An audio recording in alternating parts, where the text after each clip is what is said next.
My name is Dr. Anthony Levatino. I'm a practicing obstetrician-gynecologist, and I performed over 1,200 abortions. First, I'm going to describe a first trimester medical abortion. This is a procedure in which the mother swallows pills in order to terminate her baby, and it is performed up to the 9th week of pregnancy. The procedure involves 2 steps. Step 1. At the abortion clinic or doctor's office, the woman takes pills which contain mifepristone, also called RU46. RU46 blocks the action of a hormone called progesterone. Progesterone is naturally produced in the mother's body to stabilize the lining of the uterus. When RU46 blocks progesterone, the lining of the mother's uterus breaks down, cutting off blood and nourishment to the baby, who then dies inside the mother's womb. It is important to note that even after it has been taken, it is possible to reverse the effects of RU46 and save the baby if progesterone is administered. The sooner, the better. Step 2. 24 to 48 hours after taking RU46, the woman takes misoprostol, also called Cytotec, that is administered either orally or vaginally. RU46 and misoprostol together cause severe cramping, contractions, and often heavy bleeding to force the dead baby out of the woman's uterus. The process can be very intense and painful, and the bleeding and contractions can last from a few hours to several days. While she could lose her baby any time and anywhere during this process, the woman will often sit on a toilet as she prepares to expel the child, which she will then flush. She may even see her dead baby within the pregnancy sac. At 9 weeks, for example, the baby will be almost an inch long, and if she looks carefully, she might be able to count the fingers and toes. After she has disposed of her baby, the woman may have bleeding and spotting for several weeks. Bleeding lasts, on average, 9 to 16 days. 8% of women bleed more than 30 days, and 1% require hospitalization because of heavy bleeding. RU46 is only FDA approved for the first 7 weeks of pregnancy. While RU46 can be used off-label up to 9 weeks, the failure rate increases as the pregnancy progresses. At 7 weeks, it has a 5% failure rate. At 8 weeks, an 8% failure rate, and at 9 weeks, a 10% failure rate. If failure occurs, she will usually be offered a surgical abortion. For the mother, medical abortion often causes abdominal pain, nausea, vomiting, diarrhea, headache, and heavy bleeding. Maternal deaths have occurred, most frequently due to infection and undiagnosed ectopic pregnancy. First trimester surgical abortion called suction D&C, dilatation and curettage. This is the most frequently performed abortion and is used typically from 5 to 13 weeks of pregnancy. After administering anesthesia, the abortionist uses a speculum like this. This is placed inside the vagina and opened using this screw on the side, allowing the abortionist to see the cervix, the entrance to the uterus. The cervix acts as a gate that stays closed for the duration of pregnancy, protecting the baby until it is ready for birth. The abortionist uses a series of metal rods called dilators, like these, which increase in thickness, and inserts them into the cervix to dilate it, gaining access to the inside of the uterus where the baby resides. The baby has a heartbeat, fingers, toes, arms, and legs, but its bones are still weak and fragile. The abortionist takes a suction catheter like this one. This is a 14 French suction catheter. It's clear plastic, about 9 inches long, and it has a hole through the center. It is inserted through the cervix into the uterus. The suction machine is then turned on with a force 10 to 20 times more powerful than your household vacuum cleaner.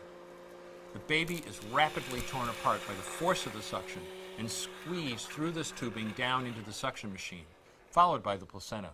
Though the uterus is mostly emptied at this point, one of the risks of a suction D&C is incomplete abortion, essentially pieces of the baby or placenta left behind.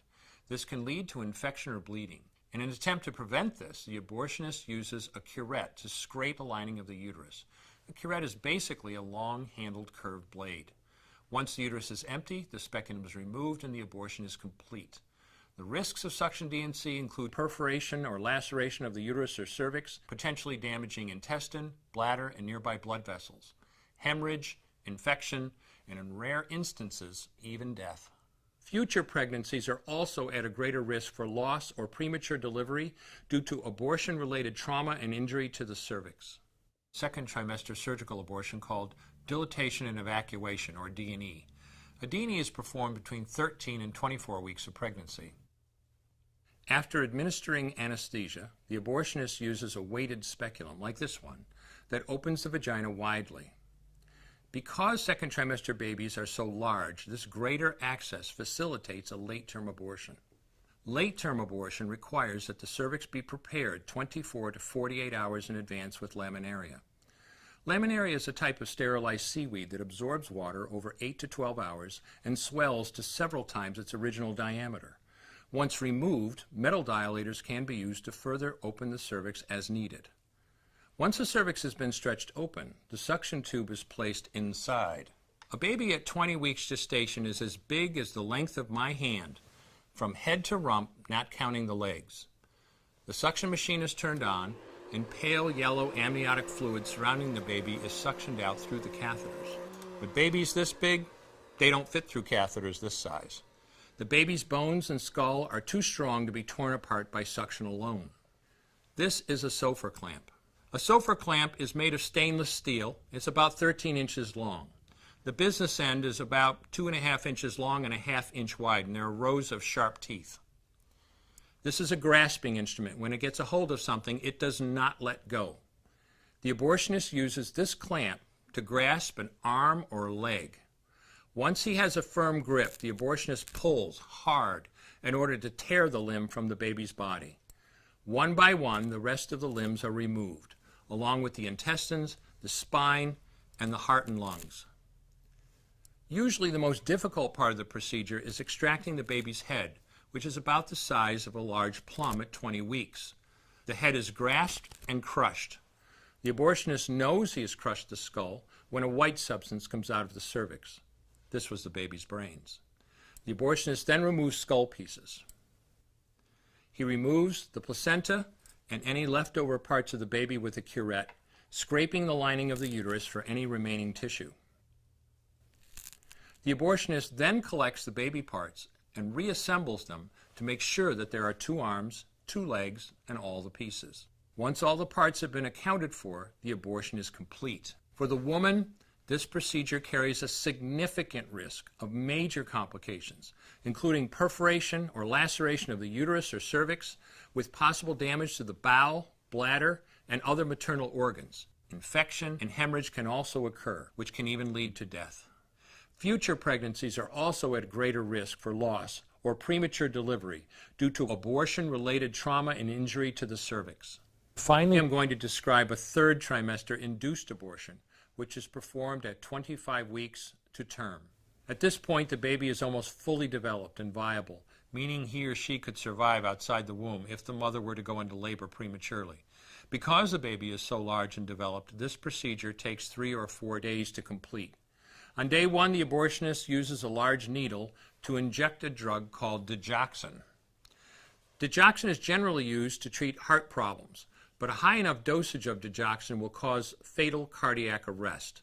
The abortionist inserts the needle with the digoxin through the woman's abdomen or through her vagina and into the baby, targeting either the head, torso, or heart. The baby will feel it. Babies at this stage feel pain. When the needle pierces the baby's body and the digoxin takes effect, the life of the baby will end. The abortionist then inserts multiple sticks of seaweed called laminaria into the woman's cervix. They will slowly open up the cervix for delivery of a stillborn baby.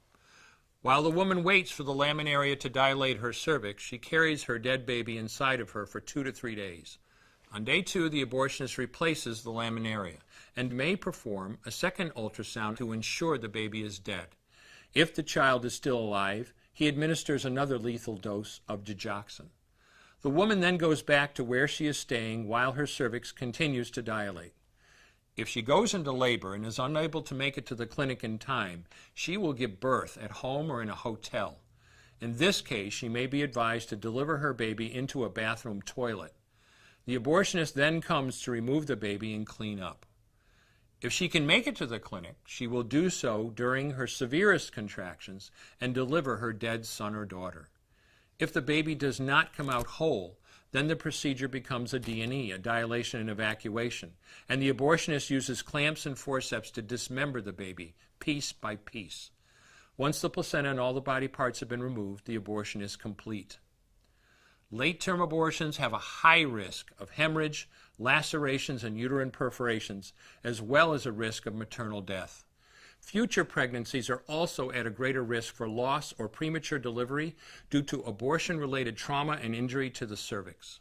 As I mentioned at the beginning, I'm Dr. Anthony Levatino, and in the early part of my career as an OBGYN, I performed over 1,200 abortions. One day, after completing one of those abortions, I looked at the remains of a preborn child whose life I had ended, and all I could see was someone's son or daughter. I came to realize that killing a baby at any stage of pregnancy for any reason is wrong. I want you to know today, no matter where you're at or what you've done, you can change. Make a decision today to protect the preborn. Thank you for your time. I will no longer do any more abortions. When you finally figure out that killing a baby that big for money is wrong, that it doesn't take you too long to figure out it doesn't matter if the baby is this big or this big or this big or maybe even this big, it's all the same. And I haven't done any since then, and I never will.